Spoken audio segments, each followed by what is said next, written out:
Welcome students. In this class we are going to discuss about the features of joint Hindu family business. ये chapter number 2 में हम लोगों ने पिछले class में जॉइंट हिंदू फैमिली बिजनेस के इंट्रोडक्शन के बारे में समझा था। आज की क्लास में हम लोग फीचर्स को डिस्कस करेंगे। तो अगर आपने जो है इसका इंट्रोडक्शन नहीं देखा तो पहले ही वीडियो देख लीजिए, तभी आपको ये वाले पॉइंट समझ में आएंगे।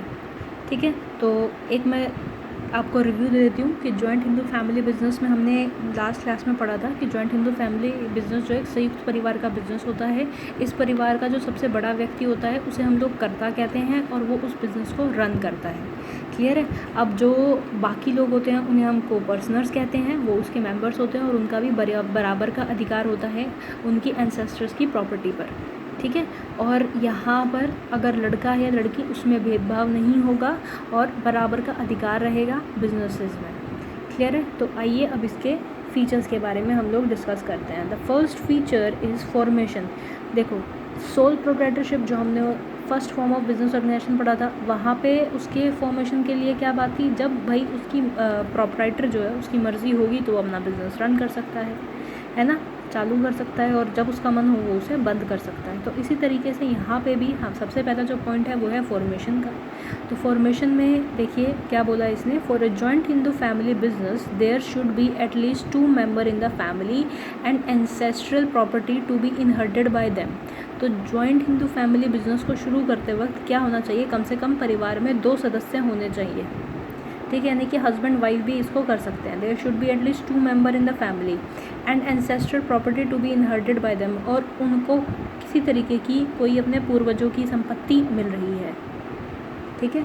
The business does not require any agreement as membership is by birth. तो इस बिज़नेस में किसी तरीके की एग्रीमेंट की ज़रूरत नहीं होती, क्योंकि इसके जो मेंबर्स हैं वो बाय बर्थ इस जॉइंट हिंदू फैमिली बिजनेस के मेंबर कहलाएंगे। ठीक है। It is governed bye Hindu succession act 1956। जी, यहाँ पर हिंदू सक्सेशन एक्ट 1956 काम करता है। देखो, लास्ट क्लास में अगर आपने वीडियो देखी होगी तो उसमें मैंने आपको बताया था कि यहाँ इस हिंदू सक्सेशन एक्ट में 2005 में एक संशोधन कर दिया गया था, अमेंडमेंट कर दिया गया था 2005 में। तो उसमें जो लड़कियाँ थी पहले उनको अधिकार नहीं हुआ था 1956 में। जो 1956 में जब हिंदू सक्सेशन एक्ट था तब लड़कियों को बराबर का अधिकार नहीं दिया जाता था, लेकिन अब जो है सरकार ने 2005 में जब इसमें संशोधन कर दिया तो अब उसमें लड़कियों को भी बराबर का अधिकार दिया जाता है। तो अगर एक लड़की का जन्म उस परिवार में हुआ है तो उसको भी उस फैमिली बिजनेस का हिस्सा समझा जाएगा। अगर उसकी शादी भी हो जाती है तब भी उसका हिस्सा उसको देना पड़ेगा। ठीक है। तो फॉर्मेशन कैसे होता है, जॉइंट हिंदू फैमिली बिजनेस का कम से कम 2 सदस्य होने चाहिए और उनको किसी तरीके की पैतृक संपत्ति मिली हो, और यहाँ पर किसी तरीके के एग्रीमेंट की ज़रूरत नहीं होती, क्योंकि यहाँ पे जो भी उस परिवार में पैदा हुआ है वो उस बिज़नेस का सदस्य समझा जाएगा। और इस पूरे जो जॉइंट हिंदू फैमिली बिजनेस है इसमें जो हिंदू सक्सेशन एक्ट 1956 और अमेंडमेंट होकर 2005 ये लागू होता है। क्लियर है। अब तो हम इसे यही कहेंगे कि ये हिंदू सक्सेशन एक्ट 2005 यहाँ पे लागू होगा। ये पहले जब भी ये किसी एक्ट में अमेंडमेंट हो जाती है ना तो उसके नए वाले ईयर से उसको जाना जाता है, हालांकि आप ये याद रख सकते हैं। Next, liability. The liability of member except the karta is limited to their share of coparceners property of the business. The karta however has unlimited liability.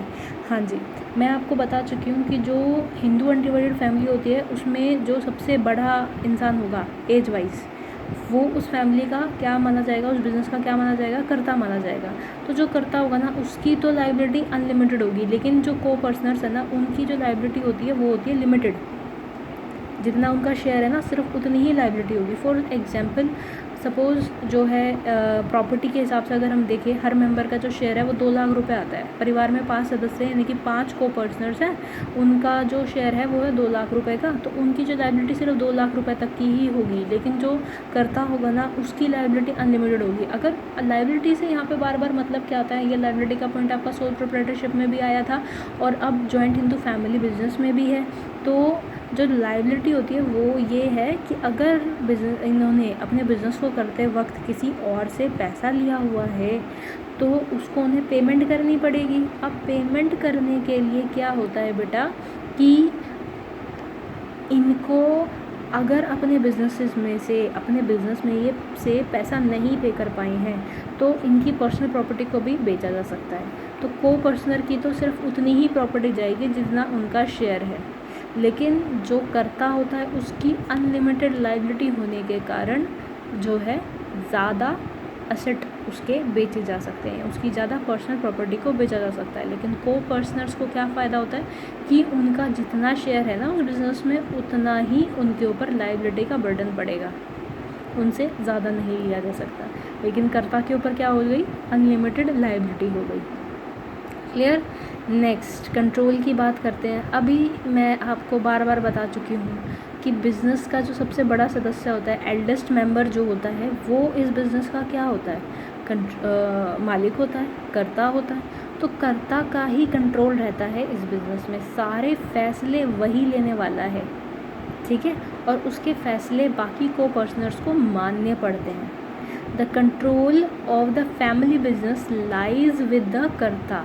तो जो फैमिली बिजनेस है उसका कंट्रोल किसके पास होगा, एल्डेस्ट मेंबर के पास होगा, और उस एल्डेस्ट मेंबर को हम कहते हैं कर्ता।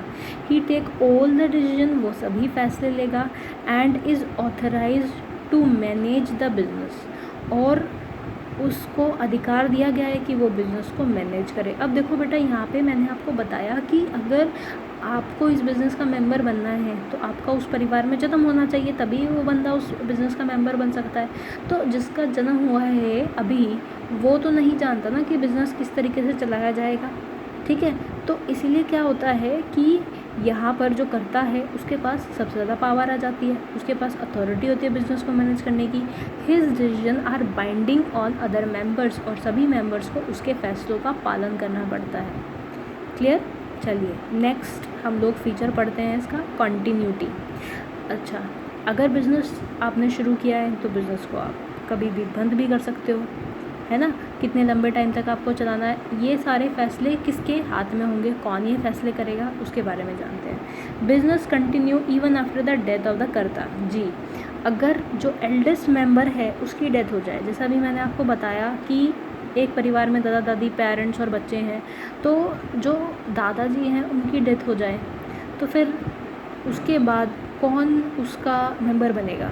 सपोज़ जो दादी जी हैं वो ये कहती है कि वो जो हैं इनएबल है बिज़नेस को रन करने के लिए, उनके पास नॉलेज नहीं है या वो इतनी पढ़ी लिखी नहीं है, तो हो सकता है वो अपने लड़के को ये राइट दे दे। तो एक तरीके से एल्डेस्ट मेंबर उन्होंने चुन लिया आम सहमति से कि हम इसको कर्ता बना रहे हैं।